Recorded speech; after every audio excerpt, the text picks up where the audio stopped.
You want to know about trust? Let me tell you about trust. Let me tell you what happens when every single thing you've ever believed, every memory you've cherished, every moment of security you've clung to in the dark. Let me tell you what happens when it all gets ripped away in one afternoon in a military hangar that smells like motor oil and lies. I'm going to tell you this story, and I'm going to tell it exactly as it happened, because nobody else will. They'll sanitize it. They'll classify it. They'll turn it into another file in another locked drawer that nobody's allowed to open. But I was there. I lived it. And I'm still living with the wreckage. My name is Kenzie. Just Kenzie. I don't even know if the last name I grew up with is real anymore. I don't know if anything is real anymore. And that's where this whole nightmare begins, with not knowing. With questions that have answers you'd give anything not to hear. I was 13 years old when my life detonated. 13. Do you remember being 13? Do you remember thinking you knew everything, that you had the world figured out, that your parents were just annoying obstacles between you and freedom? I remember. God, I remember thinking I was so smart, so clever, so capable of handling my own life. I was an idiot. But I'm getting ahead of myself. That's what anger does. It jumbles everything up, makes you want to scream the ending before you've even explained the beginning. So let me rewind. Let me take you back to before the alarms, before the officers, before the moment when I realized that the person I trusted most in the world was a stranger. Let me take you back to the quiet lies. The everyday deceptions. The normal-seeming life that was actually a carefully constructed prison. I lived with my mother. Just the two of us. Her name was Laura, or at least, that's what I called her. That's what I'd always called her. Laura.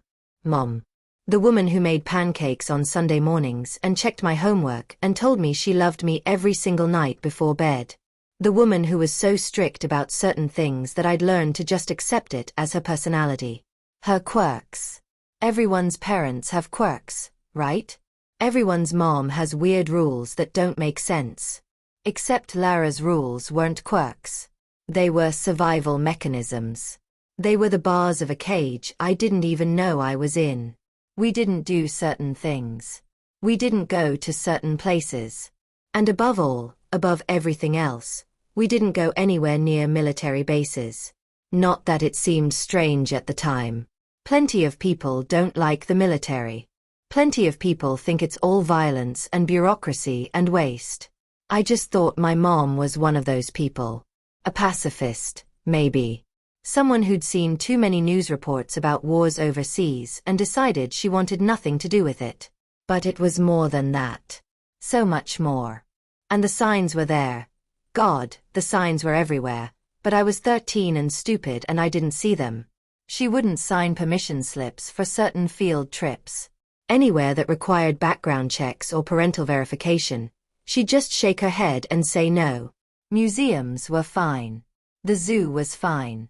But the moment something required her to present ID, to verify her signature, to be checked against some database somewhere, no. Absolutely not. No discussion. I missed a trip to the state capital in 6th grade because of it. All my friends went, and I had to stay behind in the library with the kids whose parents forgot to sign or couldn't afford it. I was so angry at her. I remember coming home and slamming my backpack down and asking her why she had to be so difficult about everything. She just looked at me with these tired eyes and said, "You'll understand when you're older." That phrase. I heard it so many times. You'll understand when you're older. It's what parents say when they don't want to explain. When they can't explain. When the truth is too complicated or too painful or too dangerous. I understand now. And I wish to God I didn't. The mail was another thing. She controlled every piece of mail that came to our house. She'd get to the mailbox before I could, every single day. I thought she was just responsible. Organized. But she wasn't organizing. She was hiding. Sorting. Making sure I never saw anything I wasn't supposed to see. And her desk drawer. The one in her bedroom that was always locked. I used to think she kept jewelry in there, or important documents like birth certificates and social security cards. Normal parent stuff. Valuable stuff. She did keep important documents there. Just not the kind I imagined. She'd get weird about signatures too. If I needed her to sign something for school, a report card, a permission slip for a normal field trip, anything, she'd take it into another room. She'd never sign in front of me. At the time, I thought maybe she was embarrassed about her handwriting or something. Maybe she'd never learned to write cursive properly and didn't want me to see. The truth was so much worse. The truth was that she had to concentrate. She had to remember whose signature she was supposed to be writing. She had to make sure she didn't slip up and sign the wrong name. How do you live like that? How do you spend years, pretending to be someone else, monitoring every signature, every document, every piece of mail? How do you look your daughter in the eye every morning and serve her breakfast and help her with algebra while knowing that everything about your life is a fabrication? I don't know. I still don't know. And part of me, the angry, betrayed, broken part, doesn't want to know. Doesn't want to understand.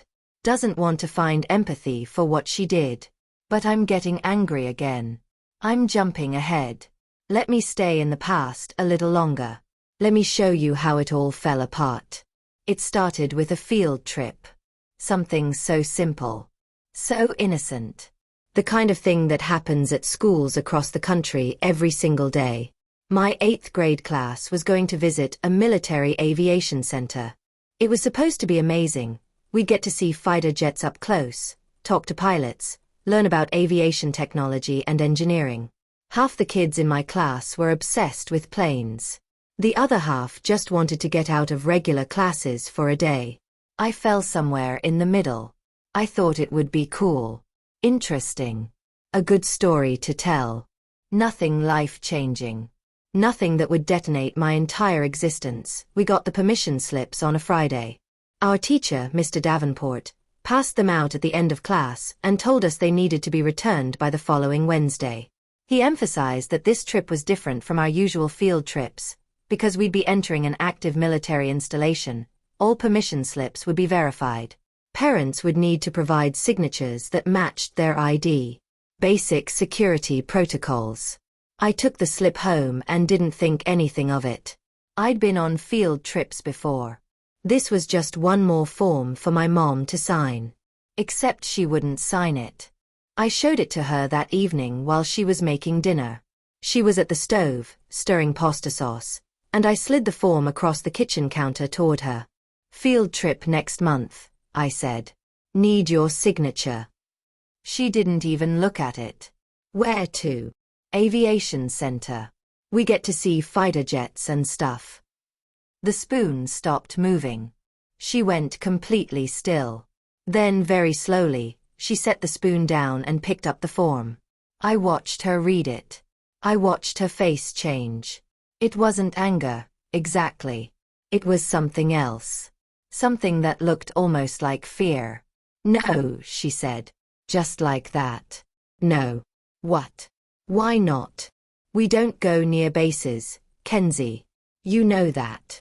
I know you don't like the military, but it's just a field trip. It's educational. I said no. Her voice had gone hard. Final. The voice that meant the conversation was over. But I was 13, and I didn't want the conversation to be over. All my friends were going. I'd already talked about it with them, made plans to sit together on the bus. I didn't want to be left behind again. This is so unfair, I said. I can still hear the whine in my voice. The petulant, childish whine of someone who has no idea what real problems actually look like. Everyone else gets to go. Why do you have to be like this about everything? Kenzie. Just sign it. It's one signature. It takes 2 seconds. She slammed her hand on the counter. I jumped. She never yelled, never lost her temper like that. I said no. End of discussion. Go to your room. I went. I was furious. I stomped up the stairs and slammed my door and threw myself on my bed like the dramatic teenager I was. I felt so wronged. So unfairly treated. So persecuted by my unreasonable mother. If I'd known then what I know now, if I'd had even the slightest glimpse of what was actually happening, I would have let it go. I would have missed the field trip. I would have stayed home and been grateful for the boring, false peace of my lying life. But I didn't know.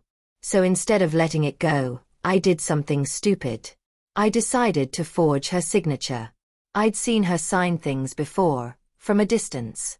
I'd seen permission slips and report cards with her signature at the bottom. How hard could it be to copy it? The answer should have been, very hard. Impossible, even. But I was determined, and angry, and 13 years old, which is exactly the kind of dangerous combination that leads to catastrophically bad decisions. I waited until she was in the shower. Then I snuck into her bedroom. Her desk drawer was locked, like always, but I'd watched her open it before. I knew she kept the key in a little ceramic dish on her dresser, hidden under some loose change and hair ties. It took me 30 seconds to find it and unlock the drawer. I was looking for something with her signature on it. A signed document I could practice copying. Something clear enough that I could trace it if I needed to. What I found was so much worse. The drawer was full of papers. Documents. IDs. But they weren't organized like normal important documents. They were scattered. Layered. Like she'd been going through them in a panic and just shoved them back in. And on top of the pile was an envelope. A large manila envelope with official-looking stamps and markings. And across the front, in bold red letters, active duty, return to base immediately. My hands were shaking when I picked it up. I knew I shouldn't be looking. I knew I was violating her privacy. But I'd already come this far, and now I needed to know what this was. I opened it. Inside were more documents. Military documents. Personnel files. Medical records. And a signature card, the kind that official organizations use to verify someone's identity. The signature on the card was clear. Precise. Perfect for copying. I didn't look at the name. I should have looked at the name. But I was in a hurry, and paranoid about getting caught, and all I cared about was getting that signature so I could forge the permission slip and go on the stupid field trip with my friends. I took the card over to her desk, grabbed a piece of paper, and practiced copying the signature. Over and over. Until I felt like I had it down. Then I copied it onto the permission slip. I put everything back. Locked the drawer. Replaced the key. Went back to my room feeling like a criminal mastermind who just pulled off the heist of the century. I was so proud of myself. So clever. I was such an idiot. I turned in the permission slip the next Wednesday. Mr. Davenport collected them all, stacked them neatly on his desk, and told us he'd submit them for verification. We'd know by the end of the week who was cleared to go. I didn't think anything of it. I'd forged my mom's signature. The signature matched. Everything would be fine. Everything was not fine. It took 4 days for my life to explode. I was in math class when the principal's voice came over the intercom. Kenzie Morrison, please report to the main office. Kenzie Morrison to the main office. Everyone looked at me. I felt my face flush. You only get called to the office for 2 reasons. You're in trouble, or something's wrong. I hadn't done anything wrong, or at least, nothing anyone knew about. So I figured maybe my mom was there to pick me up early for a dentist appointment or something. I grabbed my stuff and walked to the office and why Mom was there. But it wasn't a dentist appointment. She was standing in the main office with 2 men in suits. They weren't police, at least, they didn't look like police. They had the rigid posture and cold eyes of military personnel, but they were in civilian clothes. My mom's face was white, completely drained of color. And when she saw me, something in her expression cracked. Kenzie, she said. Her voice was barely above a whisper. Don't say anything. One of the men stepped forward. Ms. Morrison, we need to ask you and your daughter some questions about a recent document submission. The principal was hovering nearby, looking confused and concerned. Is there a problem? We're just following up on a routine verification, the man said. but his tone suggested it was anything but routine. My mom grabbed my arm. Her fingers dug in hard enough to bruise. "We're leaving. Ma'am, we really need to. We're leaving. Now." She dragged me out of the office. The men didn't follow, but I could feel them watching us. I looked back and saw them talking to the principal, showing him something on a tablet. Mom pulled me to the car and shoved me in. Her hands were shaking so badly she could barely get the key in the ignition. "Mom, what's going on?" "Not now." "But those men." "Not now, Kenzie." She drove home 10 miles over the speed limit, checking the rearview mirror every few seconds. When we got to the house, she locked every door and closed every curtain. Then she turned to me. "Did you take something from my drawer?" My stomach dropped. I just needed. "Did you take something from my drawer?" She was in my face now, gripping my shoulders, her eyes wild. "Tell me exactly what you took." Just the signature card. I needed to copy your signature for the permission slip. For the field trip." "I'm sorry, I know I shouldn't have." She let go of me and stepped back. The color had completely drained from her face again. She put her hand over her mouth. "Oh God," she whispered. "Oh God, oh God, oh God. Mom, I'm sorry. I'll tell them I forged it. I'll tell them it was my fault." She wasn't listening. She was pacing now, running her hands through her hair, muttering to herself. I stood there feeling like I'd done something terrible but not understanding what. So I'd forged a signature. Kids did that all the time. It wasn't good, but it wasn't end of the world bad. Why was she acting like this? That night, I found out. I was supposed to be in my room. Mom had sent me upstairs hours ago and told me not to come down. But I was scared and confused and I needed to know what was happening. So I snuck to the top of the stairs and listened. She was on the phone. Whispering, but I could still hear her. "They found the signature. They're coming." "No, I can't run again. She's in school, she has friends." "I know what I did. I know. But it's been 3 years and I thought we were safe. What do I tell her? How do I explain?" No, absolutely not. I won't let them take her. I don't care what they think they know. She's my daughter." Silence. She was listening to whoever was on the other end. "Then, if they come here, if they try to take her, I'll tell them everything. Every single thing. And they won't like what I know." She hung up. I crept back to my room and lay in bed, staring at the ceiling. "They're coming. I won't let them take her. She's my daughter." What did any of it mean? Who was coming? Take me where? And why did copying her signature make any of this happen? I didn't sleep that night. Neither did she.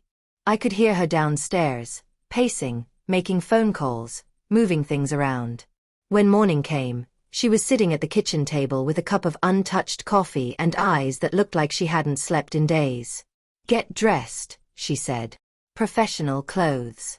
We're going somewhere." "Where?" "Just get dressed." I did. I put on the outfit I usually wore to school presentations. Nice pants, a button-up shirt. When I came downstairs, she was dressed up too, in clothes I'd never seen her wear. A blazer. Professional pants. She looked different. Older. Harder. "We're going to talk to some people," she said. "And I need you to let me do the talking. Don't volunteer information. Don't answer questions unless I say it's okay. Do you understand?" I nodded. "Kenzie, do you understand?" "Yes." We drove to the military base. The same aviation center my class was supposed to visit for the field trip. I felt sick the entire drive. I knew this was about the forged signature, but I still didn't understand why it was such a big deal. Why we had to go to the base. Why Mom looked like she was driving to her own execution. The guards at the gate checked our IDs. My mom handed over her driver's license with a steady hand, but I could see a muscle jumping in her jaw. They waved us through. We parked in front of a large administrative building. Mom sat in the car for a moment, hands on the steering wheel, staring straight ahead. "Whatever happens in there," she said quietly, "I need you to know that everything I did to protect you." "Protect me from what?" She didn't answer. She just got out of the car. We walked inside. Someone was waiting for us. A woman in uniform who introduced herself as Commander Willis. She led us down a hallway, through security checkpoints, deeper into the building. My heart was pounding. I kept thinking, this is wrong. This is all wrong. We shouldn't be here. Mom never goes near military bases. Why are we here? We ended up in a small conference room. Gray walls. A table. Chairs. And two stern-looking officers who stood when we entered. One of them slammed a thick folder onto the table. The sound made me jump. "Ms. Morrison," he said. "Not to my mom. To me. I'm Colonel Harrison. We need to talk about the authorization form you submitted to your school." I glanced at my mom. She gave a tiny shake of her head. "Don't speak." But Colonel Harrison wasn't looking at her. He was looking at me. "This signature," he said, opening the folder and pulling out my permission slip. "The signature you provided as your mother's. It's flagged in our system as belonging to military personnel with top-level security clearance. Can you explain how you obtained this signature?" My mouth went dry. I copied it. From what? From a card in my mom's desk. "And your mother gave you permission to access this card?" I didn't answer. Couldn't answer. He leaned forward.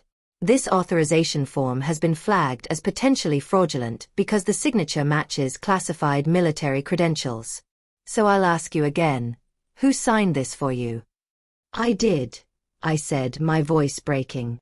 "I forged it. My mom wouldn't sign it, so I went into her desk and found a signature card and I copied it. She didn't know. It was all me." "You forged a classified military signature." "I didn't know it was military. I thought it was just her signature. I didn't look at the name or anything, I just copied the signature." The officers exchanged looks. Colonel Harrison sat down across from me. His voice was slightly gentler, but still hard. "Kid, who is your mother?" "Her name is Laura Morrison. She's..." "Her name," he interrupted, "according to the signature you submitted, is Captain Elara Briggs. Is that correct?" I stared at him. "No. Her name is Laura Morrison. That's my mom." He pulled out another document. A photo. He slid it across the table. "Is this your mother?" I looked at the photo. It was her.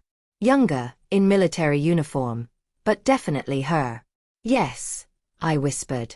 "According to our records, this woman, Captain Elara Briggs, disappeared 3 years ago during a deployment overseas. She was listed as missing, presumed captured or dead. Her credentials were never deactivated because we've been searching for her." The room tilted. I gripped the edge of the table. That's not possible. My mom isn't military. She's never been military. She hates the military. Then how do you explain having her signature card? How do you explain living with someone who looks exactly like a missing officer?" I looked at my mom. She was staring at the table, her jaw clenched. "Mom," I said, Tell them this is wrong." She didn't speak. "Mom." The door opened. More officers came in. Military police, from the looks of them. And then my mom Laura, the woman I'd called Mom my entire life, did something I'll never forget. She stood up, looked Colonel Harrison in the eye, and said, "My name is not Elara Briggs." The room went silent. "My name is Laura Morrison. I am a civilian. I have no military background or affiliation. And I've been living under Captain Briggs' identity for the past 3 years." I felt like I'd been punched in the stomach. The air left my lungs. The room started spinning. "You, what?" She didn't look at me. Kept her eyes on the colonel. Captain Alara Briggs was a combat medic who went missing overseas. I knew her. And when I needed to disappear, I took her identity. Used her credentials. Her signature. Everything. Mom, what are you talking about? I'm not your mother, Kenzie. 4 words.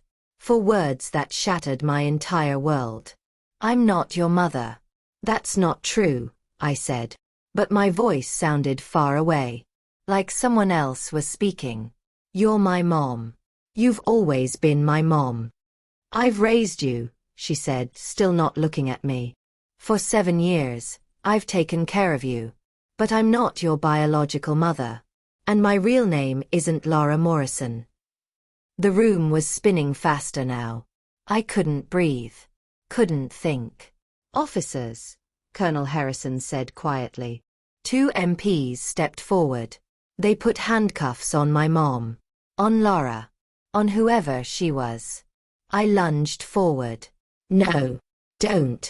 She didn't do anything. But they already had her. They were reading her rights. Identity theft. Obstruction of justice. Unlawful use of classified credentials. I was crying now. Sobbing. I tried to get to her but someone held me back. Commander Willis, her hands firm on my shoulders. Let her go. I screamed. Please. She's my mom. She's all I have. They walked her toward the door. She finally turned to look at me. Her eyes were full of tears. Kenzie, she said. Do not trust their version of the story. Then she was gone. I collapsed. Commander Willis caught me and helped me into a chair. Someone gave me water. Someone else was asking me questions, but I couldn't hear them over the roaring in my ears. Not your mother. Not your mother. Not your mother. I don't remember much of the next few hours. They asked me questions. About where we lived, about my school, about my life with Laura. I answered mechanically. Yes. No. I don't know. They told me I'd be placed in protective custody until they could sort everything out. Until they could figure out who I actually was. Who she actually was. What the truth was. Truth. What a joke. There was no truth. Just lies stacked on top of lies stacked on top of more lies. They took me to temporary housing on the base. A small apartment with bland furniture and a bed with military-issue blankets. Commander Willis stayed with me. She tried to be kind.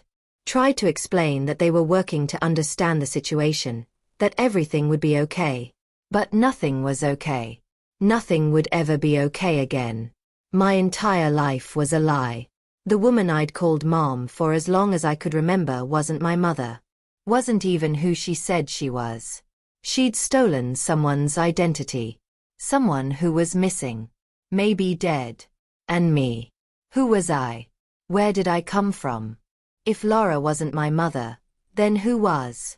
The anger came later. After the shock. After the tears. After I'd spent hours curled up on that military-issue bed staring at the wall.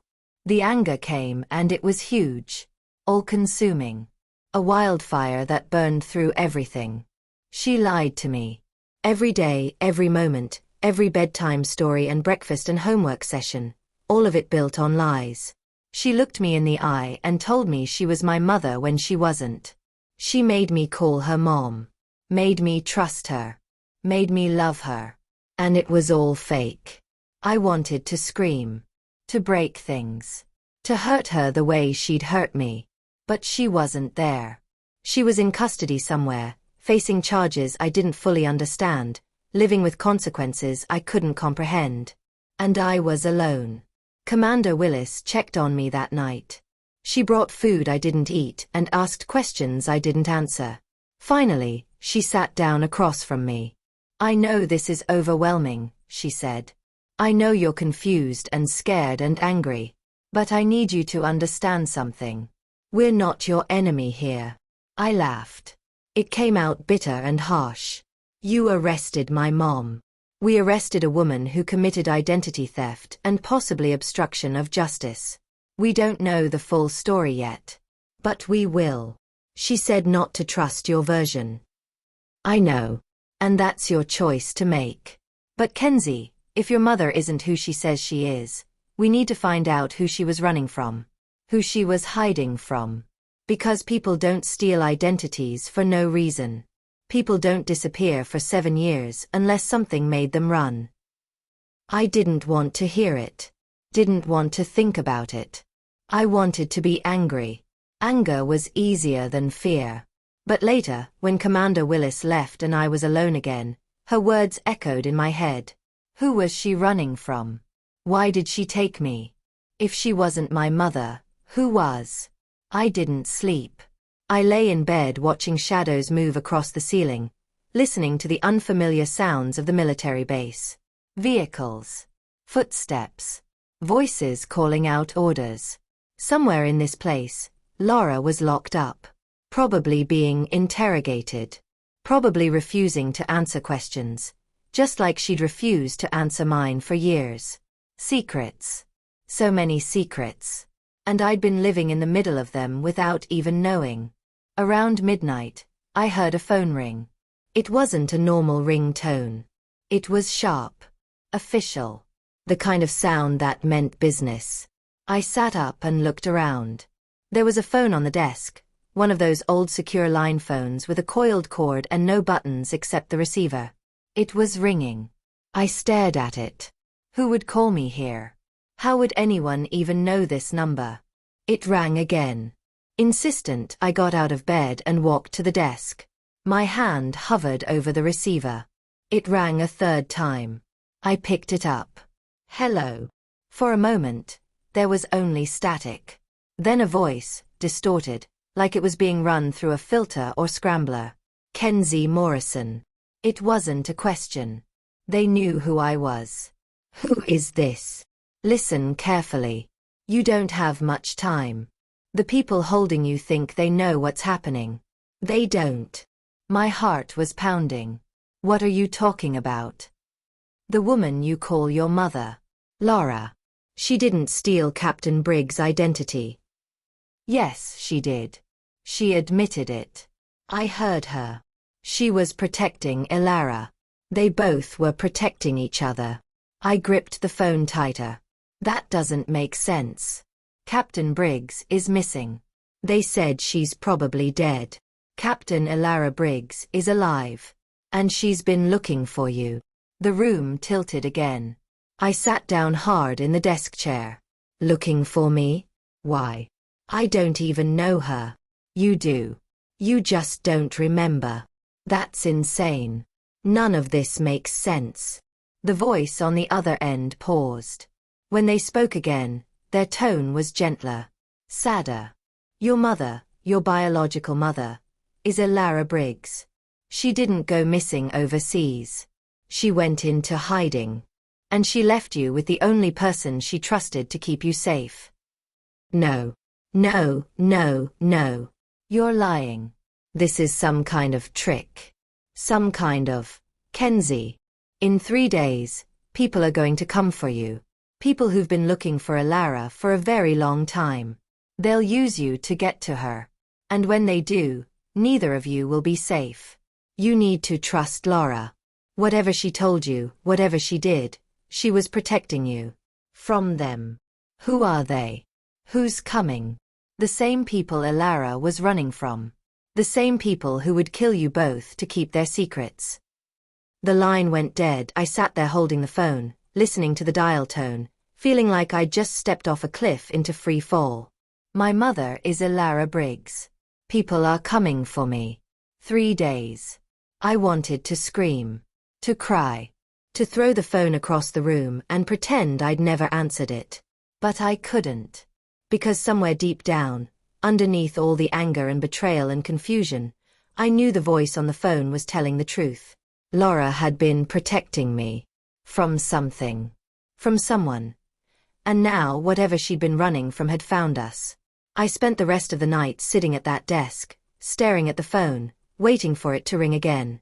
It didn't. But something else happened. Something that made everything worse. Around 3 in the morning, I heard voices in the hallway. Urgent. Tense. Then my door opened.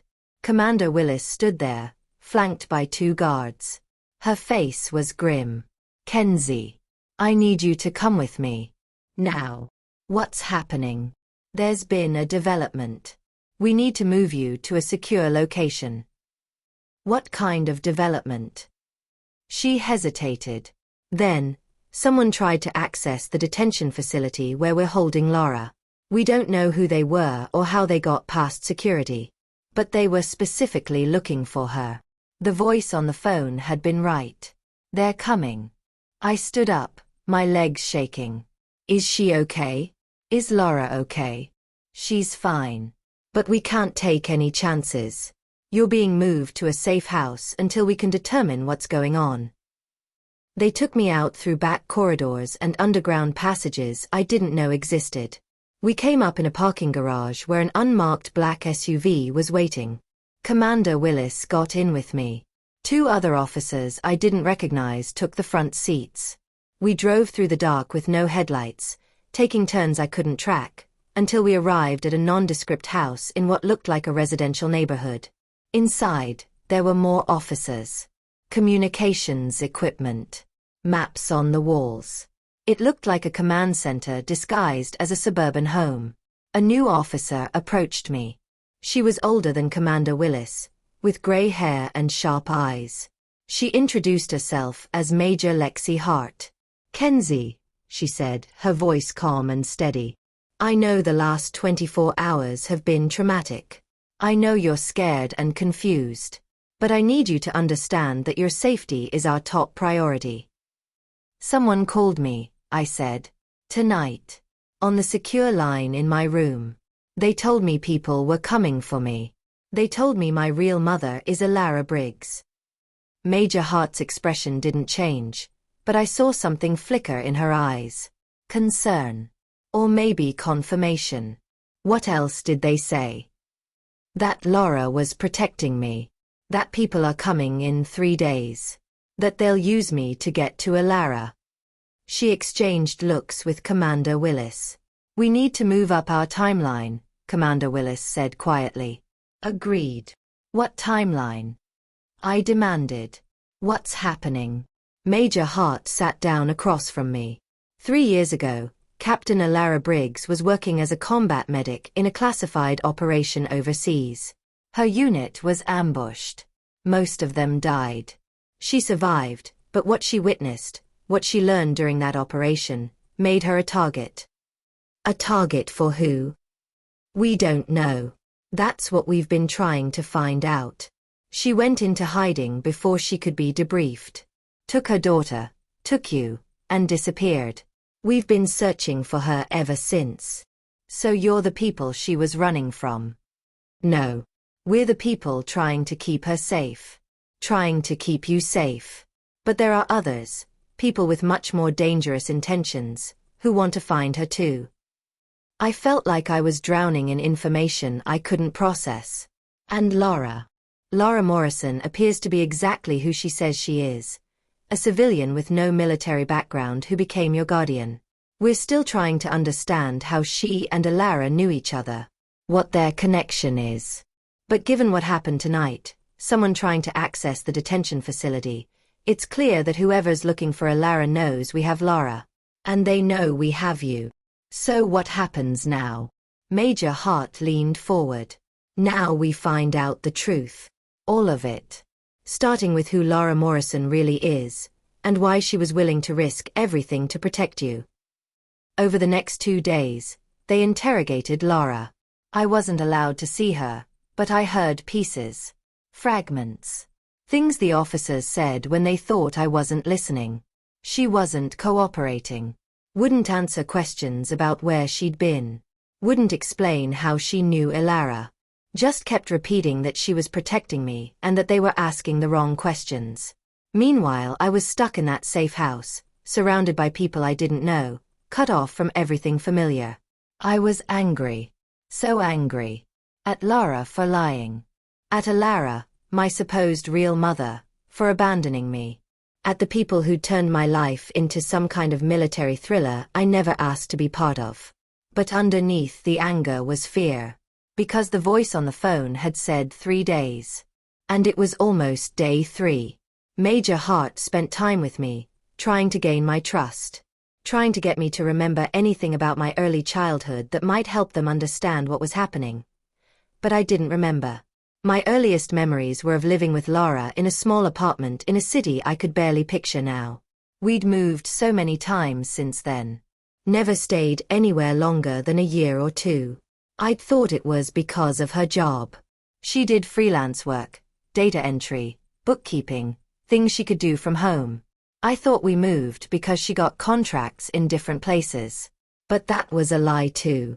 We moved because we were running. Always running. On the 3rd day, everything changed. I was in the safe house living room, pretending to watch TV while Major Hart and Commander Willis talked in low voices in the kitchen. Then every phone in the house started ringing at once. Officers grabbed weapons. Someone shouted orders. Major Hart rushed to the communications setup and started typing frantically. "What's happening?" I asked. She didn't answer. Just kept typing. Commander Willis came over and crouched in front of me. "Kenzie, I need you to go upstairs to the back bedroom and lock the door. Don't open it for anyone except me or Major Hart. Do you understand? You're scaring me. I know. But I need you to do exactly as I say. Go. Now." I ran upstairs. Found the back bedroom. Locked the door. Through the window, I could see black SUVs pulling up outside. Men getting out. Armed. Moving toward the house. But they weren't wearing military uniforms. They were in tactical gear with no insignia. No identification. This was wrong. This was all wrong. Downstairs, I heard shouting. Then gunfire.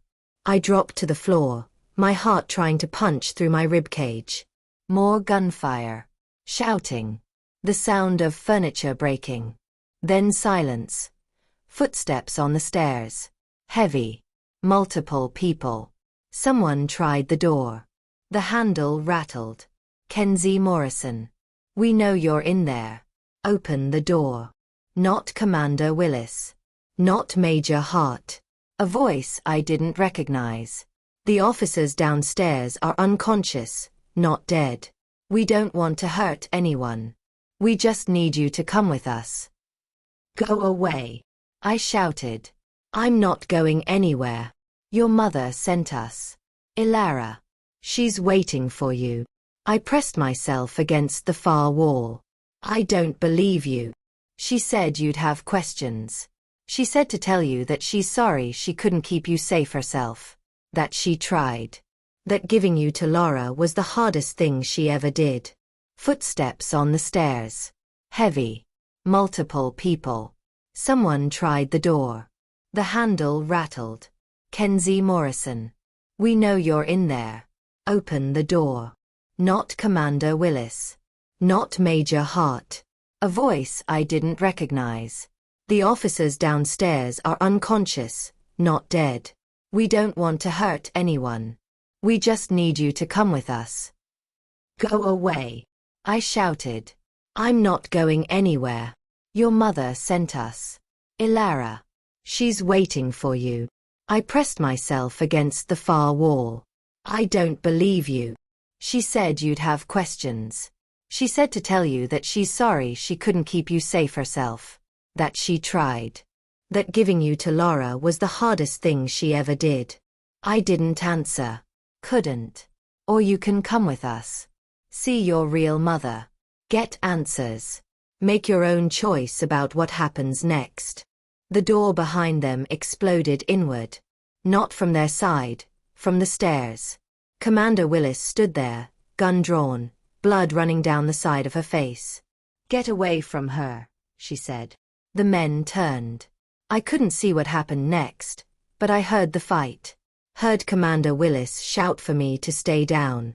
Heard more gunfire. Then the window behind me shattered. Someone grabbed me from behind. Pulled me through the window onto a roof overhang. I screamed. Fought. But they were too strong. We're not going to hurt you, a woman's voice said. We're taking you to Ilara. They lowered me to the ground where more people were waiting. Shoved me into a vehicle. And then we were moving. Fast. Away from the safe house, away from the shouting and sirens, away from everything.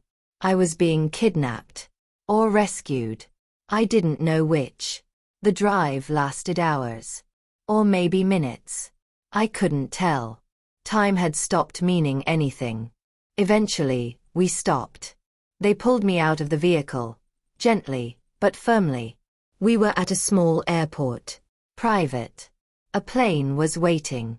Where are you taking me? Somewhere safe, the woman said.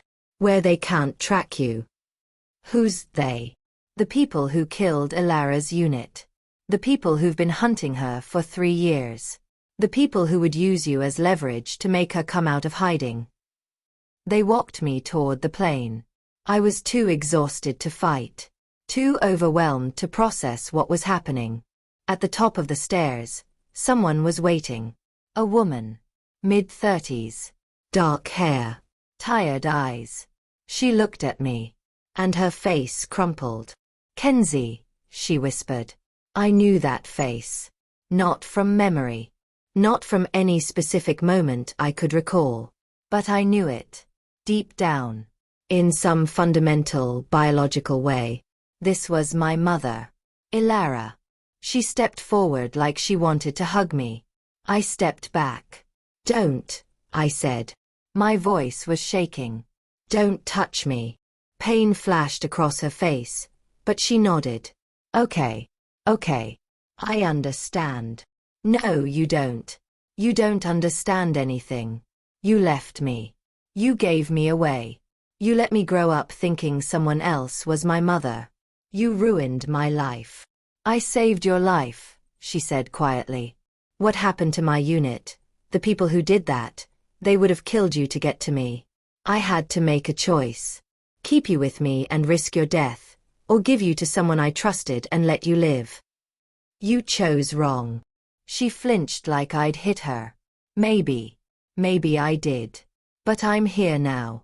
And I'm going to explain everything. I'm going to tell you the truth. All of it. I don't want your truth.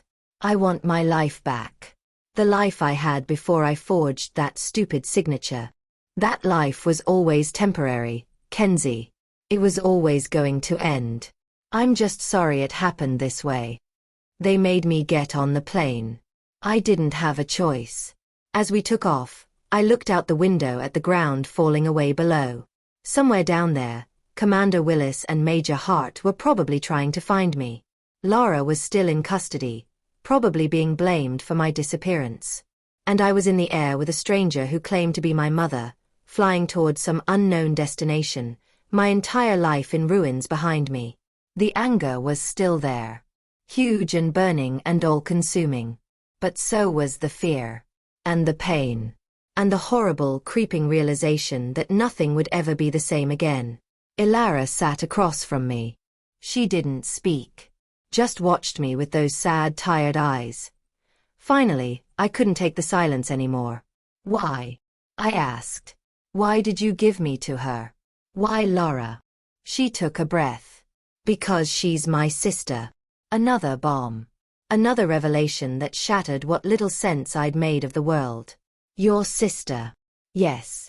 Laura Morrison is my older sister. When everything went wrong, when my unit was ambushed and I realized I was being hunted, she was the only person I trusted. The only person who could disappear with you and keep you hidden. She said she wasn't my mother. She's not. Not biologically. But she raised you. Loved you. Protected you. She gave up her entire life to keep you safe. Don't punish her for my choices. I laughed. It came out harsh and broken. Don't punish her. She lied to me every day for 7 years. She did what I asked her to do. She did what she had to do. What you asked her to do. You don't get to make choices about my life. You don't get to decide who raises me and who lies to me and who I'm supposed to trust. You're right. I don't. But I did. Because the alternative was you dying. And I couldn't let that happen. I turned away from her. Stared out the window at the clouds. Where are we going? Somewhere they'll never find us. Somewhere we can figure out what happens next.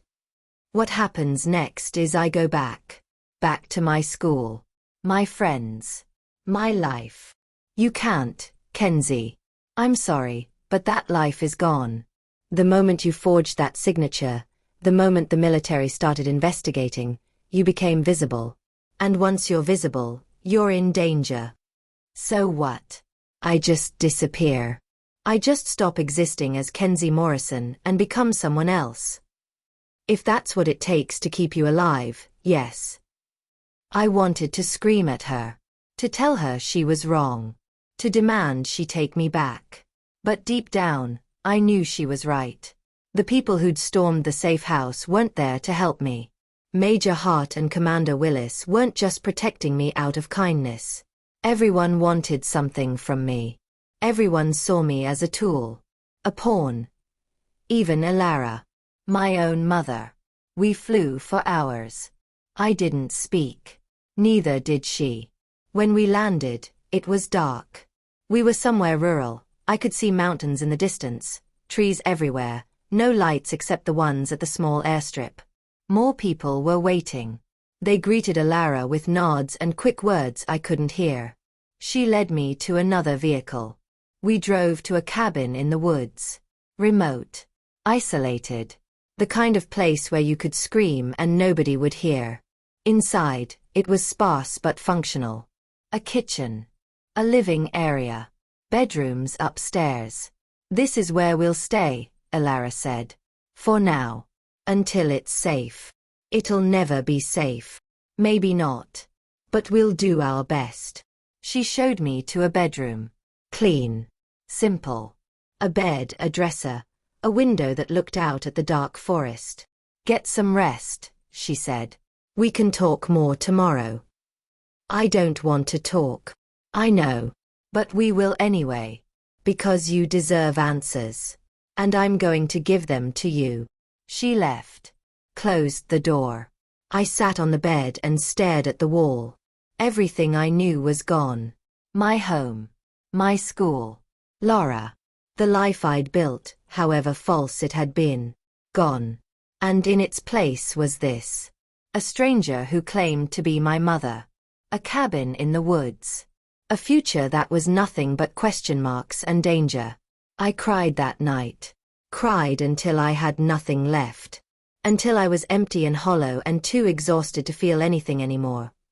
When I finally slept, I dreamed of Laura. Of her sitting in a cell somewhere, wondering if I was okay. Wondering if she'd done the right thing. I dreamed of her whispering, "Do not trust their version of the story." But whose version was I supposed to trust? Lara's? Elara's? The military's? The people who'd taken me from the safe house? Everyone had a version. Everyone had their truth. And I had nothing but anger and pain and questions that might never have answers. That's where I am now. In this cabin. With this stranger. In this life I never asked for. And you want to know the worst part? The part that makes me so angry I can barely breathe? I don't know if I'll ever forgive any of them. Laura for lying. Elara for leaving. The military for using me. Myself for forging that signature and setting this whole nightmare in motion. Because here's the truth nobody wants to say. This is my fault too. I made a choice. A stupid, thoughtless, 13-year-old choice. I wanted to go on a field trip with my friends, so I stole a signature and forged a document and broke the one rule that was keeping me safe. And everything fell apart. So yes, I'm angry. At everyone. But mostly at myself. Because I destroyed my own life and I didn't even know it. And now I have to live with the consequences. In this cabin. With this stranger who's supposed to be my mother. Running from people I've never met who want to use me for reasons I don't understand. This is my life now. And I hate it. I hate all of it. But Alara says we'll talk tomorrow. Says she'll give me answers. So maybe, I'll start to understand. Or maybe I'll just get more questions. More lies disguised as truth. More pain disguised as protection. Because that's all anyone seems to have for me. Pain. And lies.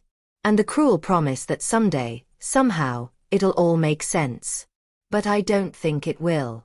I don't think any of this will ever make sense. And that might be the most painful part of all.